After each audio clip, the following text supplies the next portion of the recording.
رات کے تقریباً 11:30 بج رہے تھے۔ بارش تھم چکی تھی، لیکن سڑکیں ابھی بھی گیلی تھیں۔ شہر کی روشنیاں پانی میں جھلک رہی تھیں اور ٹھنڈی ہوا جسم کے آر پار گزر رہی تھی۔ ایک پرانی سی سائیکل آہستہ آہستہ سڑک پر چل رہی تھی۔ سائیکل چلانے والا لڑکا 20 سالہ حارث تھا۔ اس کی قمیض کئی جگہ سے پرانی ہو چکی تھی، جوتوں کے کنارے پھٹ چکے تھے اور چہرے پر پورے دن کی تھکن صاف دکھائی دے رہی تھی۔ وہ ابھی ایک چھوٹے سے ہوٹل میں برتن دھو کر واپس آ رہا تھا۔ مالک نے جاتے وقت صرف اتنا کہا تھا، کل 5 منٹ بھی دیر ہوئی تو کسی اور کو رکھ لوں گا۔ حارث نے خاموشی سے سر ہلا دیا۔ جواب دینے کی اس میں ہمت بھی نہیں تھی۔ اسے معلوم تھا کہ اگر یہ نوکری بھی چلی گئی تو ہاسٹل کی فیس، کتابیں اور کھانا سب کچھ مشکل ہو جائے گا۔ وہ ایک سرکاری یونیورسٹی میں اسکالرشپ پر پڑھ رہا تھا۔ اگر اس کے نمبروں میں معمولی کمی بھی آتی تو اسکالرشپ ختم ہو سکتی تھی، اور اگر اسکالرشپ ختم ہو جاتی تو اس کا خواب بھی ختم ہو جاتا۔ ہاسٹل پہنچ کر اس نے اپنے چھوٹے سے کمرے کا دروازہ کھولا۔ کمرہ بہت سادہ تھا۔ ایک لوہے کا بستر، ایک پرانی میز، چند کتابیں اور دیوار پر ایک تصویر، اس کی مرحوم والدہ کی۔ حارث چند لمحے خاموشی سے تصویر کو دیکھتا رہا، پھر آہستہ سے بولا، امی بس ایک دن سب ٹھیک ہو جائے گا۔ اس نے جیب سے پیسے نکالے۔ پورے دن کی مزدوری، صرف 1200 روپے۔ اس نے کاغذ پر حساب لکھا۔ ہاسٹل کی فیس، کتابیں، کھانا، بس کا کرایہ۔ رقم کم پڑ رہی تھی۔ وہ چند لمحے خاموش بیٹھا رہا، پھر مسکرانے کی کوشش کی۔ چل حارث، ابھی ہارنے کا وقت نہیں آیا۔ یہ جملہ وہ ہر رات خود سے کہتا تھا۔ اگلی صبح یونیورسٹی کا پہلا لیکچر شروع ہونے والا تھا۔ کلاس روم طلبہ سے بھرا ہوا تھا، ہر طرف قہقہے، گفتگو اور شور۔ صرف ایک شخص خاموش تھا، حارث۔ وہ ہمیشہ آخری قطار میں بیٹھتا تھا۔ کسی نے کبھی اسے اپنے ساتھ بیٹھنے کے لیے نہیں بلایا۔ ایک لڑکے نے اپنے دوست سے آہستہ کہا، دیکھو غریب پروفیسر آ گیا۔ پورا گروپ ہنس پڑا۔ کسی نے آواز لگائی، اوے اسکالرشپ والے، آج کھانا کھایا یا پھر صرف کتابیں ہی کھائیں؟ پھر ایک اور قہقہ۔ حارث نے کوئی جواب نہیں دیا۔ وہ صرف اپنی نوٹ بک کھول کر لیکچر لکھنے لگا۔ اسے عادت ہو چکی تھی۔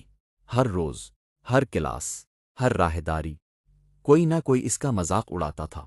اسی دوران کلاس کا دروازہ کھلا۔ خاموشی چھا گئی۔ ایک لڑکی اندر داخل ہوئی، سادہ سفید لباس، کندھے پر کتابوں کا بیگ، چہرے پر اعتماد اور آنکھوں میں عجیب سی سنجیدگی۔ یہ زارا تھی، یونیورسٹی کی ذہین ترین طالبات میں سے ایک۔ وہ بغیر کسی سے بات کیے اپنی نشست پر جا کر بیٹھ گئی۔ حارث نے صرف ایک لمحے کے لیے اس کی طرف دیکھا، پھر دوبارہ اپنی کتاب میں مصروف ہو گیا۔ زارا نے بھی حارث کو دیکھا، صرف ایک لمحہ، اور پھر نظریں ہٹا لیں۔ دونوں کے درمیان کوئی بات نہیں ہوئی۔ شاید دونوں کو اندازہ بھی نہیں تھا کہ ایک دن ان کی قسمتیں ایک دوسرے سے جڑ جائیں گی۔ لیکچر ختم ہوا۔ طلبہ باہر نکلنے لگے۔ حارث نے اپنی کتابیں اٹھائیں اور خاموشی سے لائبریری کی طرف چل پڑا۔ وہ جانتا تھا کہ ہاسٹل جانے سے بہتر ہے کچھ دیر لائبریری میں بیٹھ کر پڑھ لے، کیونکہ وہاں کم از کم کوئی اس کا مذاق نہیں اڑاتا تھا۔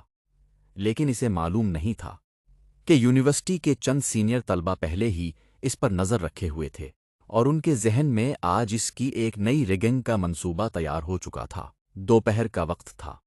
یونیورسٹی کی راہداری طلبہ سے بھری ہوئی تھی، کہیں ہنسی مذاق، کہیں امتحان کی تیاری، کہیں دوستوں کی محفلیں۔ ان سب کے درمیان حارث ہمیشہ کی طرح اکیلا چل رہا تھا۔ اس کی نظریں زمین پر تھیں۔ وہ جانتا تھا کہ اگر کسی کی آنکھوں میں آنکھیں ڈال کر دیکھ لیا تو کوئی نہ کوئی طنز ضرور کرے گا۔ جیسے ہی وہ انجینئرنگ بلاک کے سامنے پہنچا، 4 لڑکے اس کے راستے میں آ کھڑے ہوئے۔ ان کا لیڈر رافع تھا، قد لمبا، مضبوط جسم، مہنگے کپڑے اور چہرے پر غرور۔ رافع نے مسکراتے ہوئے کہا، او ہمارا اسکالرشپ ہیرو آ گیا۔ باقی سب ہنسنے لگے۔ ایک لڑکے نے حارث کا بیگ چھین لیا۔ دکھتے ہیں اس میں سونا ہے یا صرف پرانی کتابیں؟ انہوں نے بیگ زمین پر الٹ دیا۔ کتابیں، نوٹ بک، ایک پرانا قلم اور 2 خشک روٹیاں فرش پر گر گئیں۔ ایک لمحے کے لیے پورا ماحول خاموش ہو گیا، پھر زوردار قہقہ گونجا، یہی ہے آج کا لنچ؟ یار اس پر رحم کرو۔ نہیں، یہ تو بڑا امیر آدمی ہے، اسکالرشپ لیتا ہے۔ حارث خاموشی سے گھٹنوں کے بل بیٹھ گیا اور اپنی کتابیں سمیٹنے لگا۔ اس نے کسی کی طرف نہیں دیکھا۔ رافع نے اس کے کندھے پر پیر رکھ دیا۔ ہم سے نظریں کیوں نہیں ملاتا؟ حارث نے دھیرے سے کہا۔ برائے کرم میری کتابیں واپس کر دیں۔ رافع نے اسے زور سے دھکا دیا۔ وہ پیچھے جا گرا۔ اسی لمحے چند طلبہ وہاں سے گزرے۔ کسی نے مدد نہیں کی۔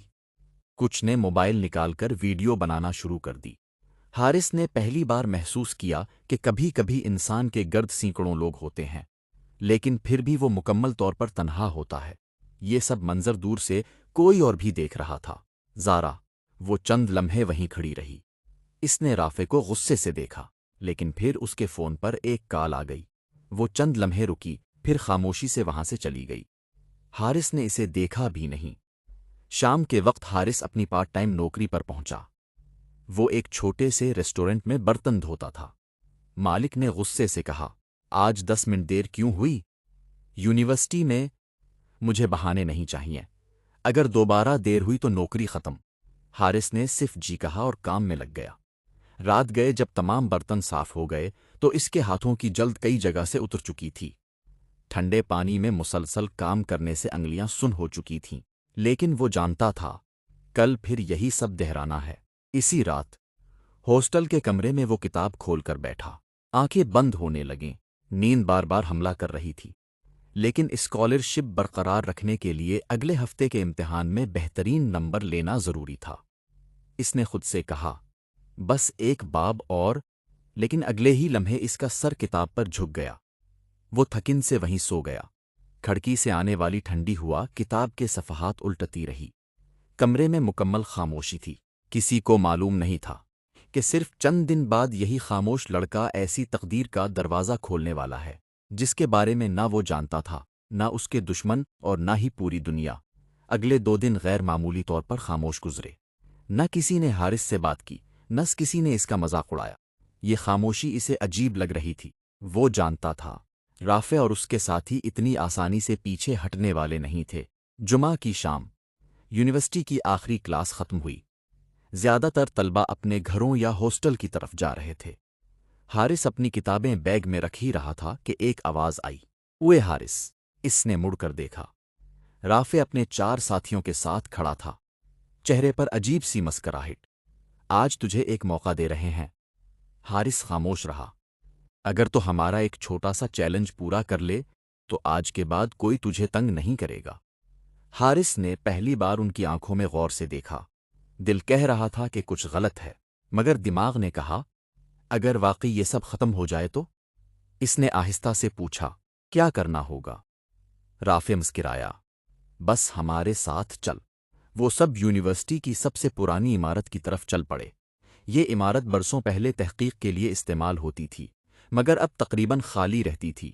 سیڑھیاں سنسان تھیں، ہر منزل پر خاموشی، صرف قدموں کی آواز گونج رہی تھی۔ 5ویں منزل، 6ٹی منزل، اور آخرکار چھت۔ ٹھنڈی ہوا تیز چل رہی تھی۔ سورج غروب ہونے والا تھا۔ پورا شہر سنہری روشنی میں نہایا ہوا تھا۔ رافع نے ریلنگ کی طرف اشارہ کیا، صرف 5 منٹ وہاں کھڑے رہو۔ حارث نے حیرانی سے پوچھا، بس اتنا؟ ہاں، اگر ڈر نہیں لگتا تو۔ ساتھی دوبارہ ہنسنے لگے۔ حارث نے ایک لمحے کے لیے آنکھیں بند کی۔ اسے اپنی ماں کی بات یاد آئی، بیٹا، کبھی اپنے خوف کو اپنی تقدیر نہ بننے دینا۔ وہ آہستہ آہستہ ریلنگ کے قریب جا کر کھڑا ہو گیا۔ ہوا اب پہلے سے زیادہ تیز تھی۔ نیچے دیکھنے سے سر چکرانے لگا، مگر وہ اپنی جگہ کھڑا رہا۔ رافع نے اپنے ساتھیوں کی طرف دیکھا۔ ان سب کے چہروں پر شیطانی مسکراہٹ تھی۔ اچانک ایک لڑکے نے پیچھے سے حارث کا بیگ کھینچ لیا۔ حارث چونک کر مڑا۔ سب زور زور سے ہنسنے لگے۔ پکڑ اپنا بیگ۔ بیگ ایک سے دوسرے لڑکے کی طرف اچھالا جانے لگا۔ حارث ان کے پیچھے دوڑنے لگا۔